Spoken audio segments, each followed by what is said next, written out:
ಕರ್ನಾಟಕದ ಸಮಸ್ತ ಜನತೆಗೆ ನನ್ನ ಕೋಟಿ ಕೋಟಿ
ಕ್ಷೇತ್ರದ ಒಂದು ಪರಿಚಯದಲ್ಲಿ ಖಂಡಿತವಾಗಲೂ ಕೂಡ ಭಾರತೀಯ ಜನತಾ ಪಾರ್ಟಿ ಇವತ್ತು ಜಯ ಸಾಧಿಸುತ್ತೆ. ಯಾಕೆಂತ ಹೇಳಿದ್ರೆ ಇವತ್ತೆಲ್ಲರೂ ಕೂಡ ಎಲ್ಲ ಸರ್ವೆಗಳಲ್ಲೂ ಕೂಡ ಇವತ್ತು ನಮ್ಮ ಶಿವಾಜಿನಗರ ಮುಂದೆ ಇದೆ. ಖಂಡಿತವಾಗಲೂ ಕೂಡ ನಮ್ಮ ಅಭ್ಯರ್ಥಿ ಗೆಲುವನ್ನು ಸಾಧಿಸ್ತಾರೆ. ಜನ ಕೂಡ ಒಂದು ಬದಲಾವಣೆಯನ್ನು ಬಯಸ್ತಿದ್ದಾರೆ ಈ ಒಂದು ಶಿವಾಜಿನಗರದಲ್ಲಿ. ಯಾಕೆಂದರೆ ಕಳೆದ 3 ವರ್ಷಗಳಿಂದ ಶಾಸಕರು ಕೂಡ ಯಾವುದೇ ತರಹದ ಒಂದು ಅಭಿವೃದ್ಧಿಯ ಕೆಲಸಗಳಲ್ಲಿ ತೊಡಗಿಲ್ಲ. ಯಾವುದನ್ನು ಇವತ್ತು ಶಿವಾಜಿನಗರದಲ್ಲಿ ಒಂದು ಅಭಿವೃದ್ಧಿ ಆಗಿದೆ ಅಂತ ಹೇಳಿದ್ರು ಕೂಡ ಅದು ನಮ್ಮ ಬಸವರಾಜ ಬೊಮ್ಮಾಯಿ ಮತ್ತು ಯಡಿಯೂರಪ್ಪನವರ ಸರ್ಕಾರದಲ್ಲಿ ಬಂದಿರುವಂಥ ಅನುದಾನ ಅಂತ ನಾನು ಹೇಳಲಿಕ್ಕೆ ಇಚ್ಛೆಪಡ್ತೀನಿ. ಇದ್ರ ಜೊತೆಗೆ ಕೇಂದ್ರ ಸರ್ಕಾರದಿಂದ ಕೂಡ ಸ್ಮಾರ್ಟ್ ಸಿಟಿಗೆ ಕೂಡ ಒಳ್ಳೆಯ ಅನುದಾನವೂ ಕೂಡ ಬಂದಿದೆ. ಇವತ್ತು ಖಂಡಿತವಾಗಲೂ ಕೂಡ ಜನ ಬದಲಾವಣೆ ಮಾಡ್ತಾ ಇದ್ದಾರೆ. ಚಂದ ಅವರು ಏನಿದ್ದಾರೋ ಇವತ್ತು ಖಂಡಿತವಾಗಲೂ ಕೂಡ ನಮ್ಮ ಅಭ್ಯರ್ಥಿ ಗೆಲ್ತಾರೆ ಅನ್ನೋ ನಮಗೆ ಆ ವಿಶ್ವಾಸ ಇದೆ. ನಮ್ಮ ಫ್ಯಾಮಿಲಿಯಲ್ಲಿ ಒಂದು 3-4 ಆಸ್ತಿ ಇದೆ. ನನ್ನ ಹೆಸರಲ್ಲಿ ಒಂದು 2 ಇದೆ. ಎಷ್ಟೆಷ್ಟು? ಒಂದು ಮನೆ ಇದೆ, ಒಂದು ಮನೆ ಇದೆ, ಒಂದು ತೋಟ ಇದೆ. ಅಫಿಡವಿಟಲ್ಲಿ ತೋರಿಸಿದ್ದೀನಿ ಎಲ್ಲ. ಮತ್ತು ಇವಾಗ ಎಷ್ಟು ಮತಗಳ ಅಂತರದಿಂದ ಗೆಲ್ಬೋದು ಸರ್? ನಾವು 15,000ಕ್ಕಿಂತ ಹೆಚ್ಚಿನ ಮತಗಳ ಅಂತರದಿಂದ ಗೆಲ್ಲುವ 20,000 ಮೇಲೆ ನಿಮ್ದಿಟ್ಟಿದ್ದೀವಣ್ಣ. ಸರ್, ಇವಾಗ ಪ್ರಚಾರ ಯಾವಾಗಿಂದ ಸ್ಟಾರ್ಟ್ ಮಾಡಿ? ಇವತ್ತಿಂದಲೇ ಪ್ರಚಾರ ಸರ್. ಇದು ಕಾಂಗ್ರೆಸ್ ಭದ್ರಕೋಟೆ ಅಂತಾರೆ, ಅದನ್ನು ಯಾವ ಥರ ಭೇದಿಸಬೇಕು ಅನ್ನೋ ಪ್ಲಾನ್ಗಳು ಮಾಡ್ಕೊಂಡಿದ್ದೀರಾ? ಇವತ್ತು ಮೋದಿ ಸರ್ಕಾರ ಕೇಂದ್ರದಲ್ಲಿ ಕೊಟ್ಟಿರುವಂಥ ಯೋಜನೆಗಳು, ಇಲ್ಲಿ ನಮ್ಮ ಬಸವರಾಜ ಬೊಮ್ಮಾಯಿ ಕೊಟ್ಟಿರುವಂಥ ಯೋಜನೆಗಳಲ್ಲಿ ಜನ ಫಲಾನುಭವಿಗಳು ಯಾವ ಸರ್ಕಾರ ಕೆಲಸ ಮಾಡ್ತದೆ ಅನ್ನೋದನ್ನು ತುಂಬ ಬದಲಾವಣೆಗಳಾಗಿದೆ. ಅದು ನನಗೆ ಪೂರ್ಣವಾದ ನಂಬಿಕೆ ಇದೆ. ಈ ಸತಿ ನಾವು ಗೆಲ್ತೀವಿ. ಎನ್ ಚಂದ್ರ ಅವರು ಬಹಳ ಪಾಪ್ಯುಲರ್ ಆಗಿದ್ದಾರೆ. ಕಳೆದ ಒಂದು 4-5 ವರ್ಷದಿಂದ ಜನರ ಮಧ್ಯೆ ಇದ್ದಾರೆ. ಕರೋನಾ ಸಮಯದಲ್ಲಿರ್ಬೋದು, ಬೇರೆ ಬೇರೆ ಸಮಯದಲ್ಲೂ ತುಂಬ ಒಳ್ಳೆ ರೀತಿಯಲ್ಲಿ ಕೆಲಸ ಮಾಡಿದ್ದಾರೆ. ಬಹಳ ಪಾಪ್ಯುಲರ್ ಆಗಿದ್ದಾರೆ. ಅವರು ಇವತ್ತು ನಾಮಿನೇಷನ್ ಮಾಡಿದ್ದಾರೆ. ಅವರಿಗೆ ನಾವು ಶುಭ ಕೋರ್ತೀವಿ ಮತ್ತು ಈ ಕ್ಷೇತ್ರವನ್ನು ನಾವು 100% ಗೆಲ್ತೀವಿ. ನೀವೇನು ಶಿವಾಜಿನಗರ ಕಾಂಗ್ರೆಸ್ ಭದ್ರಕೋಟೆ ಹಾಗೆ ಅಂತ ನೀವು ಹೇಳ್ತೀರಿ. ಅವರು ಭದ್ರಕೋಟೆ ಕಿತ್ತೂರುಕೋಟೆ ಯಾವುದೂ ಇಲ್ಲ. ಅವರು ಒಟ್ಟು ಮೋಸ ಮಾಡಿಕೊಂಡು ಗೆಲ್ತಾ ಬಂದಿದ್ದವರು. ನಾವು ಈ ಸಲ ಇದನ್ನು ಸೀರಿಯಸ್ ಆಗಿ ತಗೊಂಡು ಕೋರ್ಟ್ಗೆ ಹೋಗಿ 11,000 ವೋಟ್ಗಳನ್ನು ಡಿಲೀಟ್ ಮಾಡಿದ್ದೀವಿ. ಅಂದರೆ ಆ ವೋಟ್ಗಳು ಇಲ್ಲಿ ಇಲ್ಲ. ಆದರೂ ಅದನ್ನು ಎಲ್ಲೆಲ್ಲೋ ಇದ್ದ ವೋಟ್ಗಳನ್ನೆಲ್ಲ ಸೇರ್ಪಡೆ ಮಾಡಿ ಈ ಥರ ಒಟ್ಟು ಇಲ್ಲಿವರೆಗೂ ಕಾಂಗ್ರೆಸ್ ಗೆದ್ಕೊಂಡ್ಬಂದಿದ್ದು ಈ ಥರ ಒಂದು 420 ಫ್ರಾಡ್ ಕೆಲಸ ಮಾಡಿ ಗೆದ್ದಿದ್ದು. ನಾವು ಹತ್ರ ಒಂದು 14,000 ವೋಟರ್ಸು ತೆಗಿಬೇಕು ಅಂತ ಕೇಳಿದ್ವಿ. 11,000 ವೋಟು ಕೋರ್ಟೇ ಹೇಳಿದೆ, ಅದನ್ನು ಡಿಲೀಟ್ ಮಾಡಿಸಿದ್ದೀವಿ. ಒಟ್ಟು ಈ ಸಲ ಒಳ್ಳೆ ರೀತಿಯಲ್ಲಿ ಎಲೆಕ್ಷನ್ ಆಗುತ್ತೆ, ಫೇರ್ ಎಲೆಕ್ಷನ್ ಆಗುತ್ತೆ.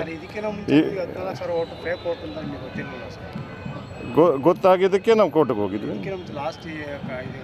ಹೌದು, ನಾವು ಸ್ಟಡಿ ಮಾಡಿದಾಗ ಗೊತ್ತಾಯಿತು. ಯಾವಾಗ ಗೊತ್ತಾಗುತ್ತೋ ಅವಾಗ ಗೊತ್ತಾಗುತ್ತೆ. ಯಾರೋ ಒಬ್ಬರು ಏನೋ ಒಂದು ಫ್ರಾಡ್ ಮಾಡ್ತಾಯಿದ್ರೆ ಅದು ಯಾವಾಗ ಗೊತ್ತಾಗುತ್ತೆ? ಗೊತ್ತಾಗಿದ್ದ ದಿವಸ ಗೊತ್ತಾಗುತ್ತೆ. ಅದಕ್ಕಿಂತ ನಮಗೆ ಹೆಂಗೆ ಗೊತ್ತಾಗುತ್ತೆ? ಹೌದು, ನಾವು ಈಗ ಡಿಲೀಟ್ ಮಾಡಿಸಿದ್ದೀವಿ. ಅದಕ್ಕೆ ಪ್ರೂಫ್ ಇದೆ, ಹೈಕೋರ್ಟ್ ಆರ್ಡರ್ ಇದೆ. 11,000 ವೋಟ್ ತೆಗೀರಿ ಅಂತ ಹೈಕೋರ್ಟ್ ಹೇಳಿದೆ. ನೋಡಿ, ನಾವು ಇಲ್ಲಿ ಭಾರತೀಯ ಜನತಾ ಪಾರ್ಟಿ ಬಹಳ ಸ್ಟ್ರಾಂಗ್ ಇದೆ. ಈ ಫ್ರಾಡ್ ಒಂದು ಹೋದರೆ ನಾವು ಗೆಲ್ತೀವಿ ಅನ್ನೋದು ನಮಗೆ ವಿಶ್ವಾಸ ಇದೆ. ಹೋದ ಎಲೆಕ್ಷನ್ ಬೈ ಎಲೆಕ್ಷನ್ ನಾವು ಸೋತಿದ್ದು 13,000 ವೋಟ್ ಅಷ್ಟೇ. ಆದರೆ ಈ ಸಲ ನಾವು ಬಹಳ ಒಳ್ಳೆ ರೀತಿಯಲ್ಲಿ ತಯಾರಿ ಮಾಡಿದ್ದೀವಿ. ಒಟ್ಟು ನಮ್ಮ ದೇಶದ ಪ್ರಧಾನಿ ಮೋದಿಯವರು, ಅವರ ಬಗ್ಗೆ ನಾವು ಎಲ್ಲೇ ಹೋದರೂ ಅವ್ರ ಬಗ್ಗೆ ಅವ್ರು ಬೇಕು. ಮತ್ತು ಮೋದಿಯವರ ಕೆಲಸ ಇನ್ನು ಮುಂದುವರಿಬೇಕು ಅಂತ ಹೇಳಿದ್ರೆ ಶಿವಾಜಿನಗರದಲ್ಲೂ ಭಾರತೀಯ ಜನತಾ ಪಾರ್ಟಿ ಗೆಲ್ಲಬೇಕು ಅಂತ ಜನರ ಆಸೆ.